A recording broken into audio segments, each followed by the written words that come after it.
Is your debt causing you sleepless nights? Knock your debt out with Debt KO. And your debt won't be the only thing keeping you up at night. Debt KO, free, impartial advice on all your debt.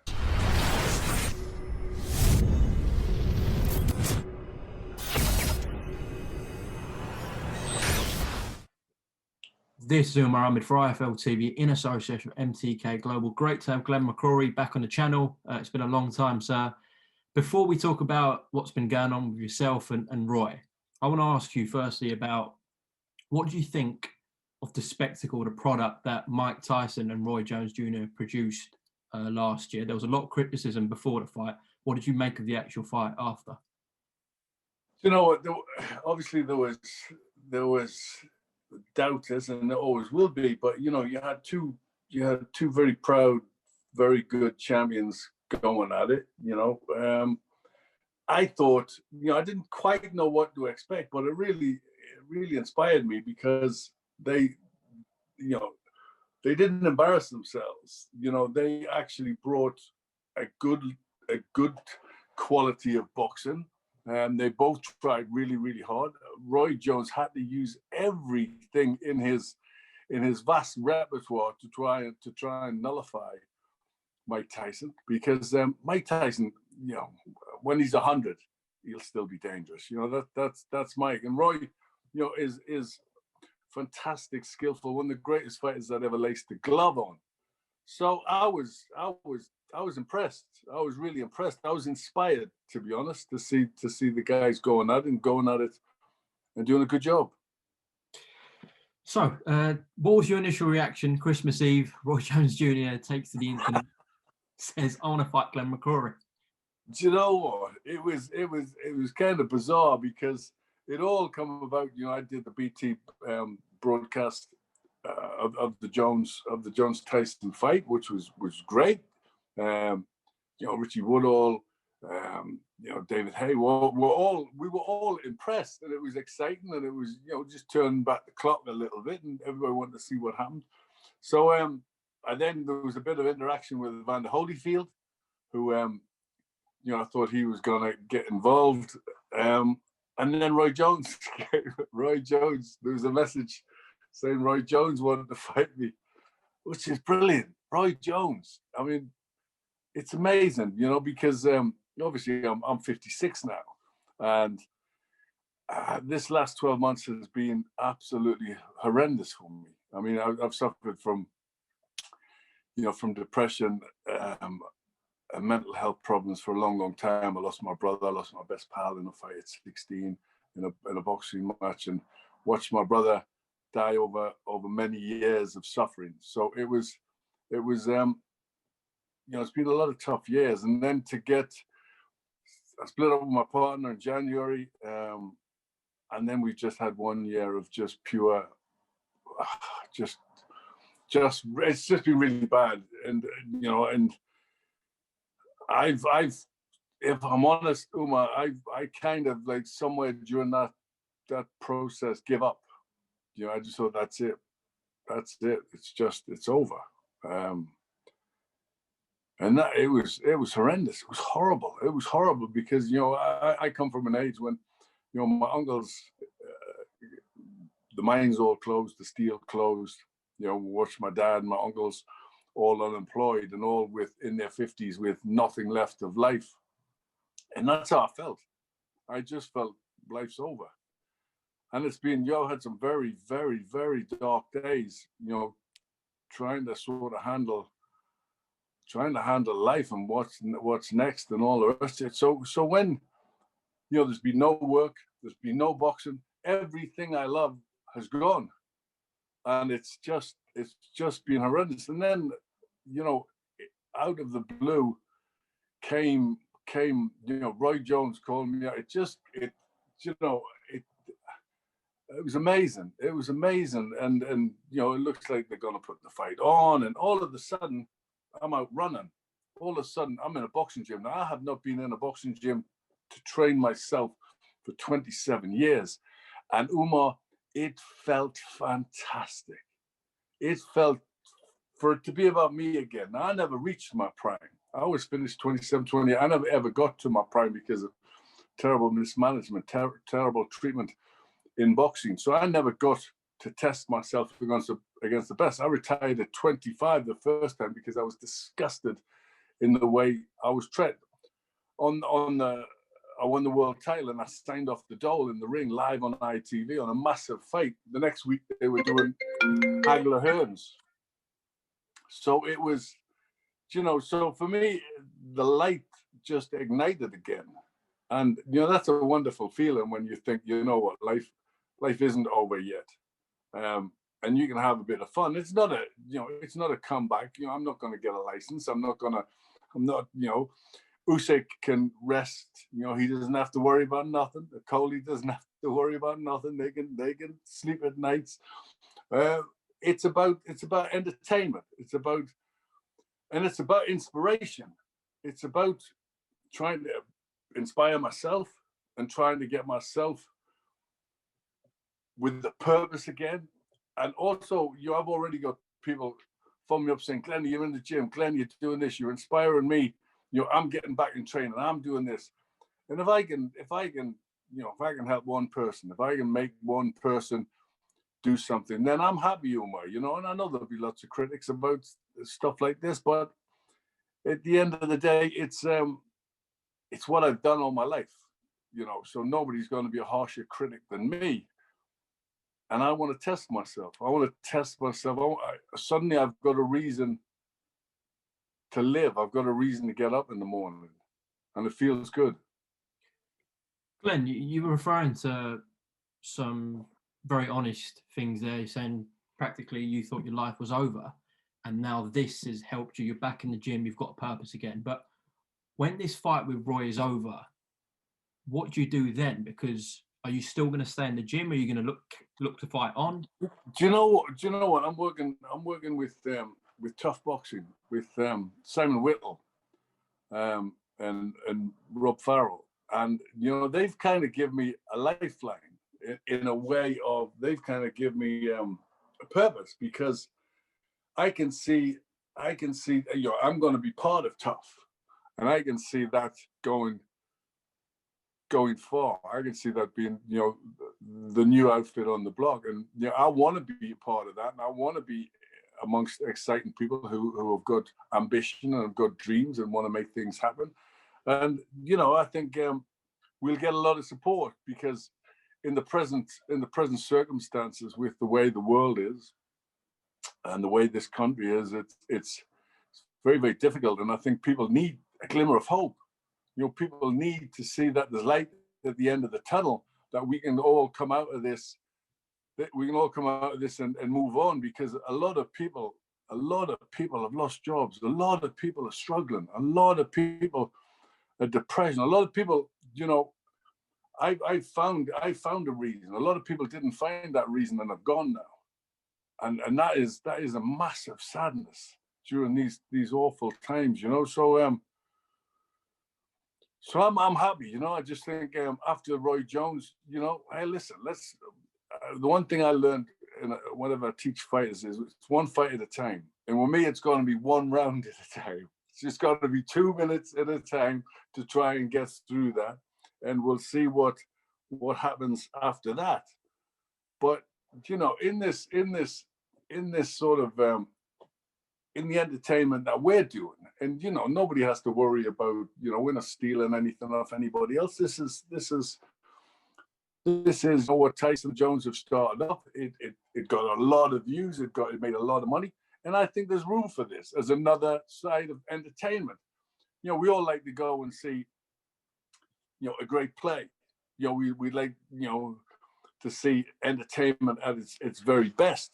But some of the biggest earners, Anyway But Essex, Geordie Shore. Do you know what I mean? There's another form of entertainment. There's other things out there. And I think we've got to keep that in mind, that you've got to go with the flow. Boxing has to change. Boxing has to advance, and it does. I don't want to. I love boxing. I always want to be involved in the sport. But there's also, if you got the chance, which I missed the chance, and I had the chance to go, and one of the biggest regrets of mine, I had the chance to go and see Frank Sinatra, you know, as an old man in Las Vegas. We all got invited. We were over there commentating, and the press got invited. I didn't go. I didn't go because my brother wanted to go and see Billy Joe Cyrus or something, and we didn't go. And you know what? One of the biggest regrets in the world, you still want to see Sinatra if he's 75. You still want to see him, and you know, you still wanted to see what he could have been like. And likewise, you still want to see Roy Jones, and likewise, you know, I want to see what I can do. I've never boxed for 27 years. I want to see at this time in my life if I can whip this old body back into shape. You know, if I can not be as good as I once was, but be half as good as I ever was. You know, just do something. Glenn, you just disappeared there. Oh, you're back. The light's gone off as well. You're a bit dark there, Glenn. The light's gone off. I don't know what's happened. Well, nothing's gone off there. It must be the power's going a bit. Oh, okay. No worries. No worries. We'll crack on. Glenn, so see if I can just stick this in here and get a bit more power. There we go. There. Do you want to ask anything again tomorrow? No. We'll just. You're going to cut this? No. We'll keep this rolling. It's fine. Right. Glenn, so Mike and Roy went in there looking to hurt each other. When you and Roy step into that ring, is it going to be the same thing? Definitely. You know, I mean, anybody that thinks it's a sparring session or anything like that doesn't know Roy Jones and doesn't know me. So at the end of the day, I'm not come back to look silly or foolish, or it's not about money. If I'd wanted to make money any time in boxing over the last 27 years, I'd have come back, you know, 27 years ago. I was finished in the game at 25 and then 27. So I'd have come back. So no, I want to be the best I can possibly be for one night. I want kids to say, wow, look at that old dude. You know what I mean? I hope I can be like that at 56. I hope I can win world titles and come back 30 years later and look something like what I used to look like before.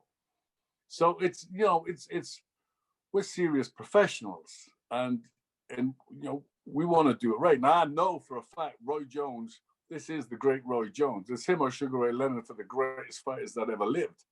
Sugar Ray Robinson, of the greatest fighters that ever lived. So, you know, he only has to, you only have to see a bit of the great Roy Jones to be impressed. So I need to work as hard as I can, and I will. Do you believe you can knock him out? Do you know what? I think, you know, over recent years, at the end of his career, you know, he was knocked out. I've got to get into some great shape, but I'll be going for it. And especially if it's in here in the Northeast, and we've got fans in, and you know, there's a massive Geordie roar like there was 30 years ago. You know, that'll be something amazing. When do you think this could potentially happen, Glenn? Is there a time frame? I think, you know, I mean, you know, we're pretty much in this world where everything's going to be decided by COVID, isn't it? You know, we're going to find out what's happening. But it's looking like the beginning of May.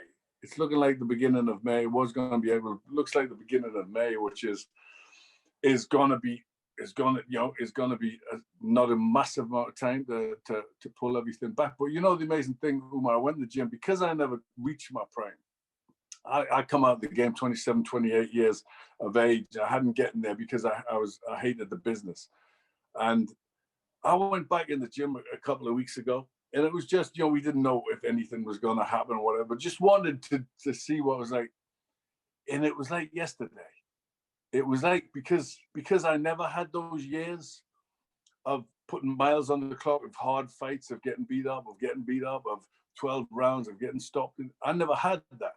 You know, I went out to Alco, my last fight, lost on points in Russia. You know, after we clashed heads, and I come off the worst than that. But, you know, so that's as hard as it got with me. I took a Lennox fight for the money because I got ripped off, and my manager nicked my money from you know, my title defense. So my career was an awful tragedy. You know, I never got to the great parts of it. So it'll be nice to just see what it feels like Because when I went in the gym, my mind's picked up. My boxing brain's picked up where it left off. It left off at 27, and it's picked up back there. So all I've got to do is try and whip this body into shape, which the body's not quite 27. The body's been through an awful lot more. But I'm inspired. I'm inspired to try and do something for myself and get myself in shape and not be feeling I don't want to get out of bed. I don't want to get up. I don't want to go on. I don't want today or tomorrow or anything. I don't want to feel like that. And that's how I've been feeling. So anything that gets me out of that and can pick me up, then that's a wonderful thing. I'm not going to dwell on this point too long because there's so many plus points to this, which you've just outlined. But one negative point perhaps might be that you haven't boxed for over 20 years, Glenn. Is there a danger element to this? There's always a danger in boxing, of course, but because of the time out of the ring, is this dangerous for you? I think, in life, if we lived by that, I'll make sure that I'm in very good condition. I'll make sure that I've had a full checkup and physical and all that sort of stuff and the medical stuff. Because I've got a young family still, and I've got older kids and younger kids and kids in the middle. So I want to make sure that I'm around and I'm functioning well for later. And just the same as you always had that in your back of your mind, safety. I'm still a fighter, and I'll be a fighter till the day I die. And am I going to get in a horse? Last year I climbed the 8th highest mountain in the world, which was the most ridiculous thing I've ever done in my life. And it was death every day. I watched her die 3 foot away from me at Camp 4. She just oxygen on, she just collapsed, keeled over and died. Went over crevasses every day. People fell in crevasses. The most unbelievable thing ever. So you know what? It was remarkable. It was mind-blowing, but it was dangerous. But am I gonna do that? Am I not gonna get a boat? Am I not gonna get an aeroplane? No. So you know what? God gave me a gift of life, and I'm gonna live it. And if accidents happen, I could walk outside the door now and get hit by a car. You cannot live like that.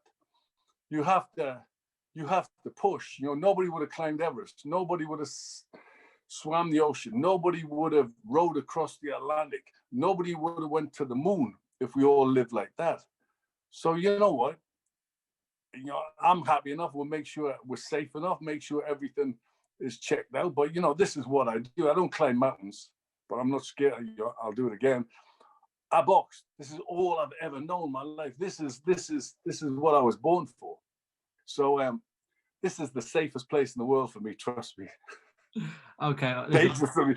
It's more dangerous for me outside, pal. Trust me. On that note, Glenn, thank you very much for your time here on IFL TV. Best of luck in your training for this fight with Roy Jones Jr. And hopefully we can get there and cover it. Okay. Nice one. God bless you, Umar, and thanks very much for IFL for the coverage, mate. As always. God bless you, well, Glenn. IFL TV here with Glenn McCRORY. Thank you very much. Cheers. Is your debt causing you sleepless nights? Knock your debt out with Debt KO. And your debt won't be the only thing keeping you up at night. Debt KO, free impartial advice on all your debt.